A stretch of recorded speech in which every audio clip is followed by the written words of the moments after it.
Gandang hapon po sa inyong lahat. Nabasa po natin ang mga isinulong nila na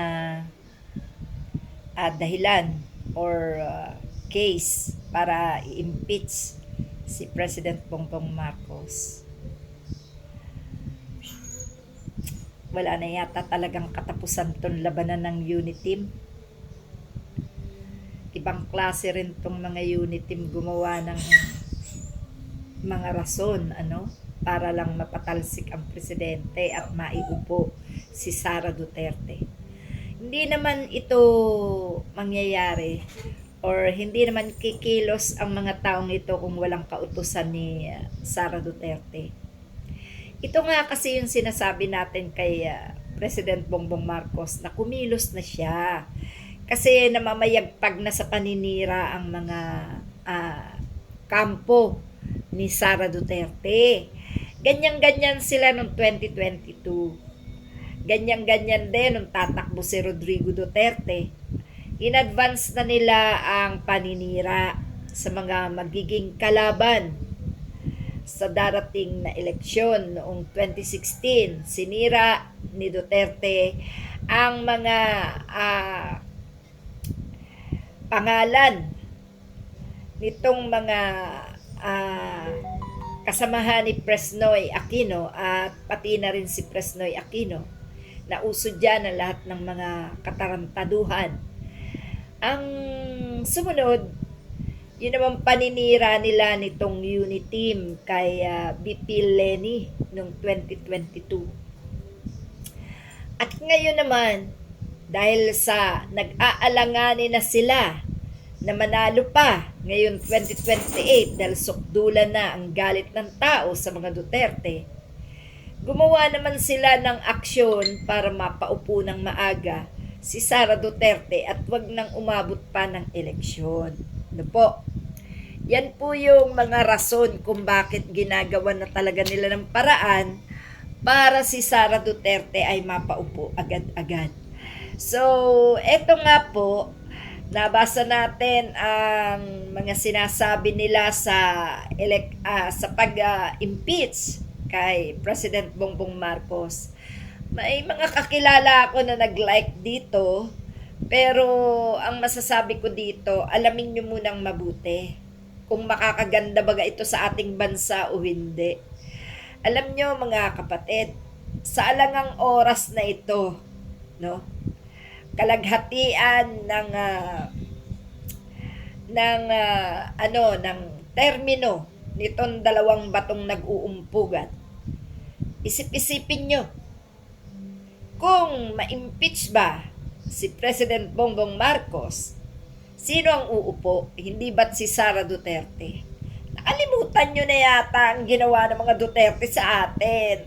Nakalimutan nyo na yata ang mga pinagpapatay, ang paglubog sa utang ng ating bansa, ang mga ginawang pananakot, pag-iskandalo, pambabalahura ni Sara Duterte. Hindi nyo pa ba nararamdaman yung klase ng kasamaan na yan na ginawa sa atin mga Duterte para ayunan nyo yung impeachment case laban kay President Bongbong Marcos? Ipagpalagay na natin, regarding sa ICI, wala tayong wala tayong magagawa kung anong gusto gawin ng presidente, Oo, ang kailangan lang naman natin, makulong ang lahat ng magnanakaw, lalo na yan sina Chis Escudero na naging kontrabida sa impeachment case ni Sara Duterte.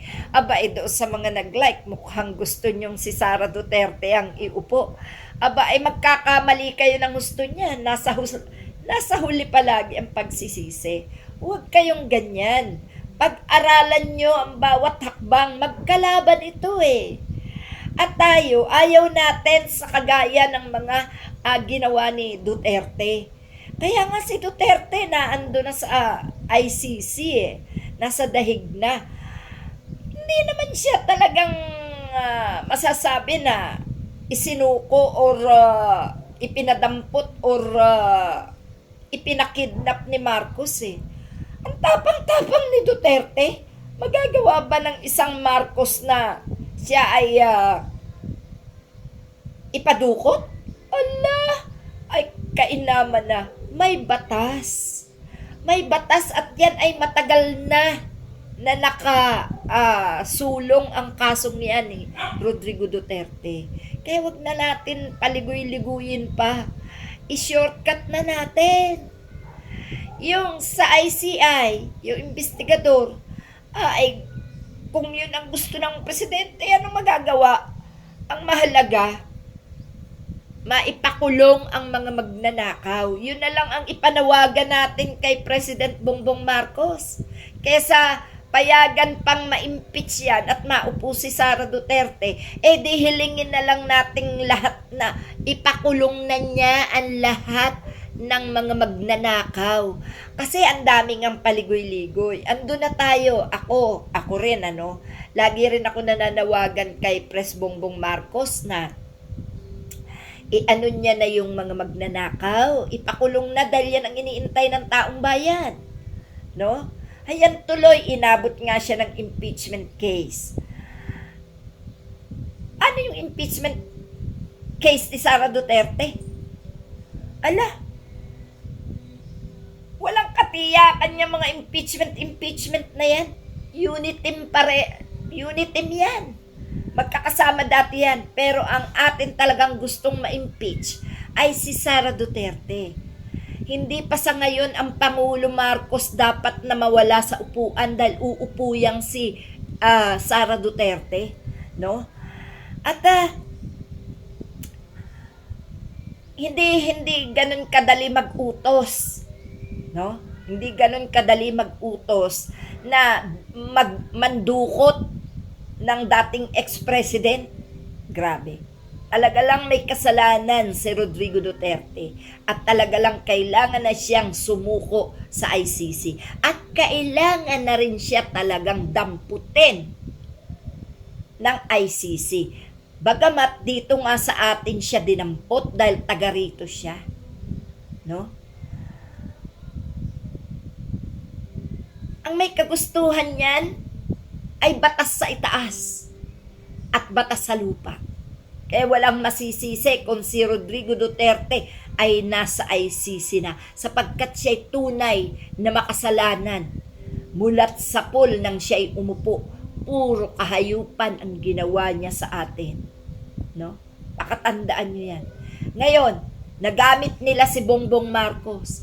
Ang sistema niyo, may utak si Bongbong Marcos kaya hindi pinagbigyan ang kanilang gusto. Kasi bago tumakbo yan si Bongbong Marcos, inano na nila yan Kinonsulta na nila dyan ang mga hakbang. Kinonsulta na nila yan kay Bongbong Marcos ang mga gagawin. No? Sa madalit sabi, pinag-usapan na nila yung sistemang pagpapalit ng posisyon. Yung hati sa termino, pinag-usapan na nila yan. Ang sistema mo, hindi makapaghintay si Sara Duterte. Sinira niya ng husto muna si Marcos at ginamit pa ang kapatid sa ina para sirain ang Bongbong Marcos. At yan na nga ba yung sinasabi ng mga adik bangag. Sino ba ang tunay na adik? Sino ba ang tunay na humahawak ng droga?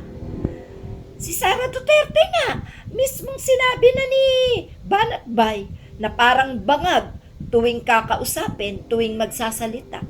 Ay, totoo yun. Totoo yun. At yan, tao niya na mismong nagsalita. Aba, itong impeachment case na ito, gawa-gawa ito ni Sara Duterte. Iniutos ito dito sa mga alipores niyang matindi pa sa mga aso. No? Kaya paano natin paniniwalaan itong impeachment case na to? Kahit na marami pa ang nag-like dito, mga nalalabuan lang to. Ang iba dito, nanghihingi lang ng pondo, ng budget. No? So, hindi siguro agad na pagbigyan. So alamin natin ito kasi hindi maganda na si Marcos ay maalis kaagad-agad sa upuan. Maniwala kayo sa hindi. Simpleng mamamayan lang si Aling Marie pero sinasabi ko sa inyo ang kahihinat na nito.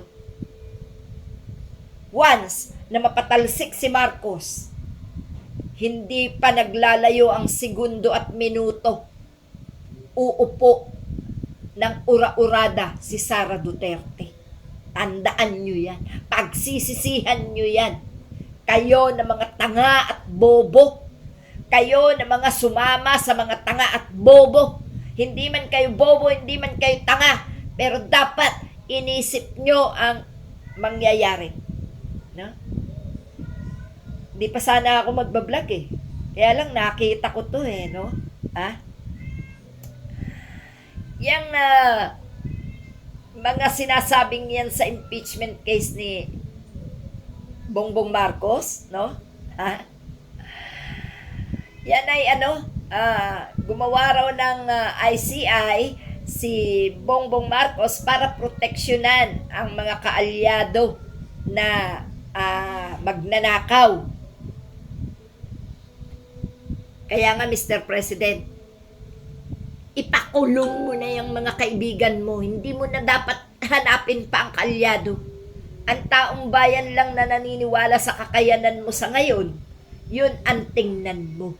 Huwag mong tingnan yung mga kaalyado mo na sinisira ka at dinadamay ka sa kanilang mga kahayupan. Bakit mo kukonsintihin yan? Yan naman ang masasabi namin sa'yo, Mr. Bongbong Marcos, Mr. President. No? Kung yan ang dahilan nila, pues, hayaan mong makulong yung mga kaalyado mo. Ano mapapala mo dyan? Politika lang yan. Mga politiko kayo. Kayo-kayo magbabanatan. Kayo-kayo magpupurihan. Kayo-kayo magsisiraan. At kayo-kayo maglalaglagan. Hanggang sa huli, wala kayo pare-parehong mapapala sa taong bayan. Pues ikaw, isalba mo na yung sarili mo. Bilang presidente, ipakulong mo lahat ng magnanakaw. Patunayan mo na hindi proteksyon ng mga kaalyado mong magnanakaw ang ginawa mong ICI. No? Yan po, mga kapatid, no? Yung sinasabing nakikinabang si President Bongbong Marcos sa mga kickback, ebidensya. Kailangan namin ng ebidensya. Magpakita kayo ng ebidensya na talagang nakinabang siya. At kami mismong taong bayan ang dudurog sa kanya kung sakaling mapatunayan nyo yan. No? Yan lang. No? At yung mga veto-veto pa, nakaw. Alam ni Marcos yan. Hindi nga lang nagsasalita. Iwas pusoy din naman kasi ito si Mr. PBBM eh. Sabihin mo ng lantaran, magsalita ka, huwag ka na magtakip. Nakaw. Yan na sinasabi natin. Alam nyo, sa ginagawa nyo yan, pare-pareho kayong magulo. Ang bansang Pilipinas ang kawawa. Ang bansang Pilipinas ang kinakawawa nyo. At ang mamamayang Pilipino ay magdudulot sa kanila, sa taong bayan. Yang ginagawa nyo, magdudulot yan ng todong suklam. At huwag nyo hayaan ng taong bayan ay kumilos para pareho kayong mapatalsik sa upuan. Grabe na kasi kayo eh. No? Magpaka-presidente ka, Mr. PBBM. Magpaka-presidente ka. Lumaban ka.